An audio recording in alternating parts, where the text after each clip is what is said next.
আমার মন্ত্রী মহোদয়ের কাছে প্রশ্ন, উনি কি দেখতে পাচ্ছেন না যে গাড়ির দীর্ঘ সারি এবং গ্র্যাজুয়ালি যে পাম্পগুলো বন্ধ হয়ে যাচ্ছে, সেবা কার্যক্রম বিঘ্নিত হচ্ছে, স্কুল বন্ধ হয়ে যাচ্ছে? সেই জায়গাতে উনি কবে নাগাদ এই সমস্যাগুলোর যথাযথভাবে উনি সমাধান দিবে এবং উনি প্রবলেমটি অ্যাকনোলেজ করবেন কিনা?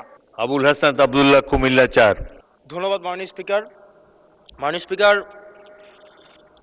গত 2 দিন আগে বিদ্যুৎ জ্বালানি ও খনিজ সম্পদ মন্ত্রী বলেছিলেন যে কোনো জ্বালানি সংকট নেই এবং সবাই যারা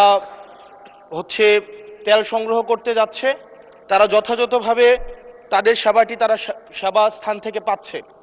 কিন্তু মাননীয় স্পিকার, আমরা দেখতে পাচ্ছি গ্র্যাজুয়ালি পাম্পগুলো বন্ধ হয়ে যাচ্ছে। আজকে সিলেটের পাম্প বন্ধ হয়ে গিয়েছে। আমরা দেখছি যে রাস্তাতে লাইনের গাড়ির দীর্ঘ সারি এবং আমরা বারবার করে দেখতে পাচ্ছি যে সবাই প্রত্যাশিত সেবা পাচ্ছে না এবং কিন্তু দুঃখজনক বিষয়, সরকার এই বিষয়টি এড়িয়ে যাচ্ছে এবং মন্ত্রী এই প্রবলেমটি অ্যাকনোলেজ করার পরিবর্তে মন্ত্রী আগের মতো আমরা যেভাবে অ্যাভয়েড অফ প্রবলেম মাননীয় সদস্য প্রবলেম যেভাবে আমরা অ্যাভয়েড করে যেতাম, মন্ত্রীদের মধ্যে এক ধরনের প্রবণতা দেখা যাচ্ছে যে তারা প্রবলেম অ্যাভয়েড করছে।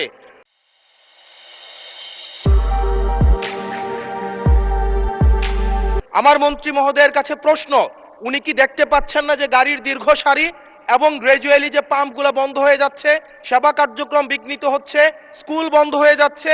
সেই জায়গাতে উনি কবে নাগাদ এই সমস্যাগুলোর যথাযথভাবে উনি সমাধান দিবে এবং উনি প্রবলেমটি অ্যাকনোলেজ করবেন কিনা? ধন্যবাদ মাননীয় স্পিকার। মাননীয় মন্ত্রী। স্পিকার, আমরা প্রতিটি পাম্পে যে পরিমাণ তেল প্রতিদিন দেওয়ার কথা সেই পরিমাণ তেল আমাদের পাম্পগুলোতে সাপ্লাই করা হচ্ছে, কিন্তু ইরান ঘটনার পর থেকে হঠাৎ করে বিক্রি বেড়ে গেছে। বিক্রি বাড়া যাওয়ার ফলে যে পেট্রোল পাম্পে যে পরিমাণে তেল দিতাম 1 দিন 1.5 দিন লাগতো বিক্রি করতে, এখন 2 ঘন্টায় শেষ হয়ে যায়।